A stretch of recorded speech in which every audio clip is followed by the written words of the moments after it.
As the chronicles of the Primordial Realm are reluctantly penned, a record emerges not of heroes triumphant, but of colossal forces awakening after millennia of slumber. In Recap Tales of Herding Gods, Chapter 1009, 1010, the surging river, once a placid celestial artery, has been torn asunder by a monstrous force, roots writhing like serpents across its surface. Qin Mu, steady in the face of divine upheaval, watches as Mother Earth's wrath coils beneath the waves, while the copper coffin of the Grand Emperor charges eastward, its 100 white skeletons heralding a storm of death. The very mountains shudder under the weight of ancient power, and the air itself seems to hold its breath, awaiting the collision of mortal resolve and primordial fury. What unseen gambit will unfold as the stone coffin rises and legends collide in the shadow of eternity? The surging river stretched like a celestial serpent, its waters cascading endlessly from the outer heavens, tumbling down to merge with the ocean of the primordial realm. Its breadth rivaled that of oceans, holding within its torrent countless heavens that belong to myriad water races. At this moment, the mountains flanking the river quivered like titanic waves. These divine peaks loomed with ancient majesty, suggesting the monstrous forms that dwelled beneath the earth. Yun Chuchu's eyes flickered with unease, and she slipped quietly behind Qin Mu, whispering, "Mother Earth, it cannot be. Isn't she dead?" Shu Jun's gaze darkened as he studied the restless mountains. "Divine King, do not fear. With me present, Mother Earth cannot sense us." Langwo's voice reached him from afar. Shu Jun's tension eased, though only slightly. The 9 heavenly dragons shuddered and froze in place. The surging river's current roared with savage force, yet a massive interruption stilled its flow. From the shore, a colossal being had plunged to the waters, its immense form damming the torrent. Boom!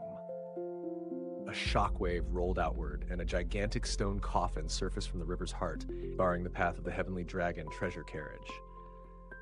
Qin Mu closed the jade bottle and withdrew the core of the primordial tree, transforming it into a walking cane. He stepped onto the riverbank, gazing at the enormous stone coffin, its roots writhing beneath the water like living serpents. Celestial Venerable Mu, 5 years remain of our 10-year pact. A roar erupted from within the coffin, a corpse aura thick and suffocating, like the presence unmistakably that of the North High Emperor. "Did you come to revive Mother Earth?" Countless fish corpses floated atop the river, soon stirred to life by the corpse aura. Qin Mu's lips curved in a faint smile. 5 years remain. High Emperor need not hurry. "Then why awaken Mother Earth?" The voice from the coffin thundered with fury. "I am in need, and only Mother Earth can aid me," Qin Mu said solemnly. "Does she remember that a celestial venerable once lay buried in the primordial realm?" Silence followed. Then, beneath the water, Mother Earth's voice drifted faintly, erratic yet powerful. "The celestial venerable buried in the primordial realm? Do you speak of the one interred 40,000 years past at Celestial Venerable Ridge?" Qin Mu nodded. "It is he, Mother Earth. This man is the Grand Emperor. He has returned to kill me. I entreat you to intervene." "The Grand Emperor alive?" Mother Earth's voice trembled with restrained fury. "I am already dead. Do you seek to obliterate me entirely by sending me against him? None knows his power better than I." Qin Mu spoke patiently. "The Grand Emperor is also dead. His corporeal body, 40,000 years old, is formidable but not insurmountable. Yet stronger than my current form." Mother Earth's anger surged. Qin Mu glanced at the coffin and chuckled softly. "I stand here to assist. That should suffice to confront the Grand Emperor, should it come to that." The stone coffin shuddered. The North High Emperor's corpse quivered, fearful not only of the Grand Emperor but of the Celestial Venerable himself. "The Grand Emperor's might is peerless. Do you know how many ancient gods perished attempting to slay him?" Mother Earth's fury rumbled beneath the waters. "Why did you not stay secluded in the primordial realm to cultivate instead of rousing him? Your death is assured. Wait, I see him. His coffin speeds hither, borne by countless white skeletons." The surging river stilled, a mirror reflecting the sight, a flying copper coffin carried by skeletal gods racing almost as swiftly as the heavenly dragon treasure carriage. "I may truly die should I attempt to halt him," Mother Earth admitted. "In the past, 10 battles failed to eliminate him. He has ways to prevent my resurrection, unless you restore me to life." "If I perish, no revival is possible," Qin Mu replied coolly. The surging river writhed violently as Mother Earth's fury surged, yet Qin Mu's composure remained untouched. He is dead. I need you to stop him here. Let not a single step toward the east be taken. Can you, Mother Earth? Dare you threaten me? Her wrath deepened, waves of roars bursting from the coffin. It swung open, foul corpse aura pouring forth. Child, come with me to slay the Grand Emperor. With a deafening roar, Mother Earth's roots tore through the ground, shaking earth and river alike. Qin Mu returned to the carriage, Yun Chushu trembling at his side. When do we leave? She whispered. Shu Jun's unease mirrored hers. Concealment from Mother Earth sufficed, but the Grand Emperor would recognize him instantly. Wait a while longer, Qin Mu murmured, opening the god eye at his brow. He scanned the distance, frowning. I cannot rest with the Grand Emperor still breathing. Celestial Venerable Xiao's inactivity is strange. Were it not for his passivity, Mother Earth would not have been summoned. Far off, the High Emperor's stone coffin flew low along the surging river. Waves roared upstream, heralding its approach. Soon, Qin Mu glimpsed the copper coffin, borne by hundreds of skeletal gods. Between it and the stone coffin, 1,000 miles lay, yet he saw a middle-aged man, founding Emperor Qin Ye, walking, sword at his side, appearing as a lone traveler weathered by a long journey. Though his steps were measured, he approached faster than the copper coffin. Suddenly, it shuddered violently. The cover shot into the air, releasing a colossal figure. Robes tattered, but once luxurious, fluttered like a storm, engulfing the heavens. The copper coffin beneath was but a fraction of the being's form. Eyes cold and distant as moons, the celestial venerable corpse radiated a chilling aura, freezing vapor into drifting snow. Qin Mu watched as the world withered, the surging river stilled, trees shriveled, decay spreading like wildfire. Qin Ye, we meet again. The corpse roared, consciousness rolling outward. During the founding emperor era, you sought my treasure repeatedly, nearly meeting death at my hands. And now you return. Founding emperor drew his sword, the carefree sword erupting into a luminous cascade forming 34 overlapping heavens. It has been long. He sheathed the sword, folding his arms against the cold. Above him, the celestial venerable corpse split, crumbling into countless fragments. The surging river and the stone coffin fell still. Puzzlement crossed Qin Ye's face. Celestial Venerable Mu boasts of eternal peace, yet the Primordial Realm teems with monsters and demons. The stone coffin plummeted, roots lashing and entwining it before retracting. Qin Ye thrust his sword into the earth, tremors splitting cliffs and ravines. Divine blood flowed from roots, forming rivers of crimson. Quick escape, he murmured, tightening his arms around himself, the carefree sword returning to his side. From the river, roots erupted, ensnaring the heavenly dragon treasure carriage. Blood tinged the waters red. Mother Earth's voice, furious, echoed, Celestial Venerable Mu. Qin Mu leapt atop the carriage. It is not my doing. Lies! Her roar thundered, fury uncontained. You tricked me. You sought to ambush me with Qin Ye. Today I shall slay you. I swear it is not so. Had I known Celestial Venerable Qin was present, I would never have summoned you. Heaven bears witness. Qin Mu's words raced against her wrath, a snort. Yet Mother Earth restrained her desire to strike immediately. She needed him for her soul's reconstruction, though displeasure lingered at recent loss. Qin Mu laughed. Mother Earth, you refused the Grand Emperor, yet now unleash fury upon me. Before departing, there is one task. He seized Yun Chushu, holding her aloft. Do you know her? Zhou Wuchen. The river erupted as a massive flower ascended, eye gleaming at Yun Chushu. Celestial Empress, long time no meet. Yun Chushu's face paled. She kicked, futile against Qin Mu, glancing at him with feigned sweetness. Mother Earth, you were once sovereign here. 30,000 years past, you could face the celestial heavens alone. Now, even Celestial Venerable Qin might best you with ease. Qin Mu laughed. You err, Mother Earth. Zhou Wuchen is not Celestial Empress, she is Mistress Yuan Mu. Shock coursed through Mother Earth. She had mistaken Zhou Wuchen for the Celestial Empress, not Mistress Yuan Mu. You did not face the Grand Emperor, then tend to her instead. Qin Mu smiled. The Grand Emperor was formidable. This Zhou Wuchen, a mere divine bridge realm practitioner, is far easier to handle. A root snaked forth, seizing Yun Chushu as Mother Earth's laughter echoed from the flower, sinking slowly into the surging river. Our old grudges, it is time to settle them. Yun Chushu struggled, screaming, Qin Mu, I will not forgive you. Qin Mu exhaled, relief softening his expression. Finally, this troublemaker is gone. Now I may aid Celestial Venerable Yun in gathering his soul. Qin Mu exhaled deeply, the tension that had coiled his muscles unwinding like a river flowing free. Since returning from the Great Void, Yun Shuxiu had clung to him with relentless insistence, leaving no moment for Qin Mu to assist Celestial Venerable Yun in summoning his soul. The act of soul summoning within the celestial heavens was perilous. The 10 celestial venerables lingered nearby, and concealment was impossible. Now, with Yun Shuxiu departed, a rare calm settled over him. Dutian, let us proceed. Qin Mu's voice bore a note of joy as he returned to the heavenly dragon treasure carriage. The magnificent carriage stirred, the 9 heavenly dragons beneath it stretching their wings and surging eastward along the river's gleaming path. Within the carriage, Divine King Langwo spoke. Holy infant, do you not wish to see Founding Emperor? There is no need, Qin Mu replied. His vertical eye at the heart of his brow opened, and Celestial Venerable Yun's corporeal form collapsed onto the carpet. Divine King Langwo extended her consciousness, shrouding the carriage in an invisible dome that barred all prying eyes. Qin Mu's vital qi surged, fracturing into countless luminous runes that floated around him.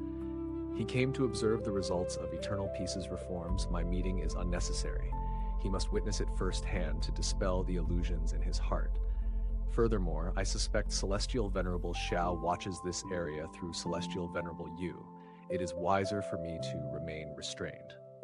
Shujin's laugh was icy. Holy infant, you call this restraint? Above the primordial tree, Celestial Venerable Yu withdrew its gaze, closing its eyes slowly. The clay figure within the primordial tree palace exhaled a long sigh, pacing as it muttered. Celestial Venerable Qin grows far stronger than before, yet he is still distant from the celestial heavens realm. The Founding Emperor era could not uphold such a realm, though his swordplay terrifies. And then there is Celestial Venerable Mu, a whirlwind of mischief wherever he treads. Yet, I did not anticipate Mother Earth herself stirring the chaos. Truly remarkable. To remove Mother Earth, Heaven Duke, Earth Count, and Celestial Venerable Mu's resurrection arts must be nullified first. Inside the heavenly dragon treasure carriage, Qin Mu commenced his spell work, his chants and divine maneuvers reaching outward to summon Celestial Venerable Yun's soul. Moments later, he ceased, frowning. Holy infant, can you not sense Celestial Venerable Yun's soul? Divine King Langwo inquired. Qin Mu nodded, his thoughts darkening. Even shattered souls yield the black soul sand. For beings like Celestial Empress or Mistress Yuanmu of her feigning death, I can track their souls given their corporeal forms. My divine art searches heavens and earth. Its activation stirs thousands of worlds, even the celestial heavens, Xuandu, Yuandu, and the heavenly Yin world. Yet Celestial Venerable Yun's soul remains elusive, as if erased from existence. This is the Grand Emperor's doing. Divine King Shujun's voice was measured, pondering. The Grand Emperor possesses the power to obliterate a soul entirely. Could it be he slew Celestial Venerable Yun? Qin Mu's expression darkened. He inclined his head slightly. Even shattered souls become black soul sand, absorbed into the heavenly Yin world. What power could the Grand Emperor wield to make Yun disappear utterly? Uncertainty shadowed his mind. His soul guide, a spell refined from Yudu, allowed him to track any being in existence. Confidence in this art was supreme. In this realm, only 3 can elude your search for lost souls. Shujun's tone turned solemn. The first is the Grand Emperor, the other 2 are Celestial Empress and Mistress Yuanmu, wielders of the Ruins of End, capable of annihilating all. Long ago, when they invoked it, countless of my kin fell. One of my fellow divine kings perished beneath these sisters. Souls, consciousness, all can be snuffed from existence. Powers even the Grand Emperor cannot rival. His strength lies in the great overarching supreme consciousness. Qin Mu inclined his head. The Grand Emperor's consciousness was intricate and sublime, an artistry the celestial heavens had long awaited, left Assistant Minister Yan Shaoqing to create, but the Grand Emperor had already accomplished it. Why is it termed Great Overarching? Shujun's voice held the weight of ages. His consciousness, coagulating since the primordial era, formed the great overarching consciousness heaven, a void world entirely of supreme consciousness. Spells fail there. The laws of the great Tao bend solely to him. I suspect Celestial Venerable Yun's soul was exiled to that place. Divine King Langwo asked, "Can you describe it further?" I know little, Shujun admitted. In my youth, I contended with the Grand Emperor for supremacy. Even then, his great overarching supreme consciousness teetered on the ultimate void, coagulating eternal. Only those who reach such heights might glimpse that realm. In my prime, I fell short. He met Langwo's gaze. Your consciousness exceeds even mine at my peak. Can you reach the ultimate void? Langwo shook her head. I reach only the 35th void, one step shy. Shujun's envy was faint. It surpasses my prime already. Langwo's tone was cool. Naturally. Shujun laughed coldly, snorting. Do not grow complacent. I begin anew. With the celestial river divine treasure, I will surpass your divine bridge treasure manyfold. I once sought Chijui's guidance on opening treasures, far cleverer than the folk of Carefree Village. Qin Mu's eyes widened. You sought Qijui for divine treasures? Why not turn to those near? Shujun explained. You were always with Langwo and Yuanmu, leaving me no choice but Qijui. Qin Mu smiled. Though early in opening the Celestial River divine treasure, Qijui was not the first. Xu Shenghua and I preceded him. The dragon Qilin followed, receiving my teachings. Shujun's gaze fell on the slumbering Qilin, stupefied. The dragon Qilin lazily lifted its head, regarding him with disdain. Fatty Dragon has long been at my side, knowing eternal peace's reforms best. Qin Mu chuckled. In my travels across academies, he remained by my side, versed in martial Tao, divine arts, sword, and battle techniques. Why seek Qiuyi? In West Earth, he knew little. The Qilin yawned, licking his lips. Qijui is my third brother, and I am elder. Shujun was dumbfounded.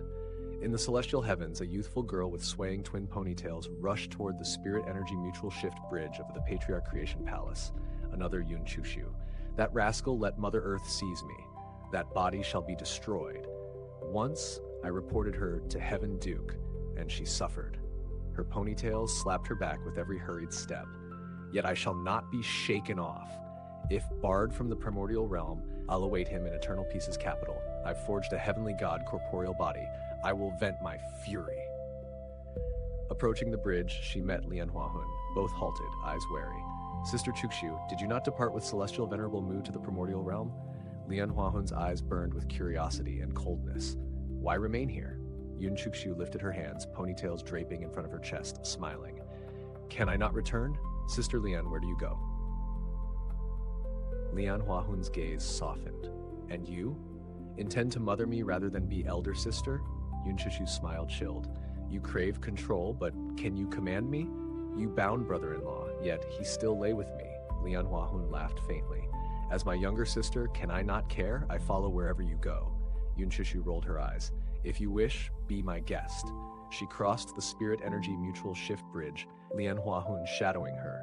A white cat leaped gracefully into the bridge alongside them. Soon, they reached the bridge outside Eternal Peace's capital. Yun Chushu bounded forward, eyes wide. The primordial tree has grown. Lian Huahun frowned, observing the miniature tree rooted in the capital. She snorted. Heresy. At that moment, a middle-aged man arrived at the Mud River manufacturing factories outside the capital. The riverbanks were lined with massive structures, their grandeur reminiscent of divine cities. Divine lights soared from the factory centers. Giant furnaces roared day and night as intricate automatons, guided by divine arts practitioners, forged weapon components. Scores of practitioners inscribed runes and crafted divine arms. Airborne vessels carried the freshly forged weapons toward the spirit energy mutual shift bridge, ready to ascend into the celestial heavens. Amid the hum of industry, founding Emperor Qin Ye inspected the factories. Some produced curious tools, reflective windmills etched with runes for convenience. A clear, loud voice pierced the air. Founding Emperor looked up to see an old man carrying a case, speaking to another, leaning on a bamboo cane adorned with black dragon bones. Black gold forms from multiple crystals, divine gold from one. Simplify black gold's crystals into a single sequence. Does it become divine gold? According to theory, yes. Blind's eyes shone brilliantly. He produced pieces of divine metal and black gold, scrutinizing them until divine light radiated from his gaze, revealing the crystal structures. The question remains, how to alter the microscopic crystal sequence? Mute. Your forging cannot perceive these crystals fully. Mute's voice thundered as he laughed. Through microscopic forging, I devised the Heaven Aeon Furnace technique, imprinting runes upon the tiniest crystals. My eyes are no match for yours. Both elders then noticed Founding Emperor turning in unison. Mute's grin was mischievous. Abba, Abba, Abba. Blind leaned on his cane, smiling. Brother, Mute asks your origin.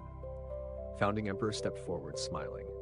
Brothers, I hail from Carefree Village. Your debate caught my ear. You spoke of transforming black gold into divine metal by altering microscopic crystal structure. Could you elucidate further?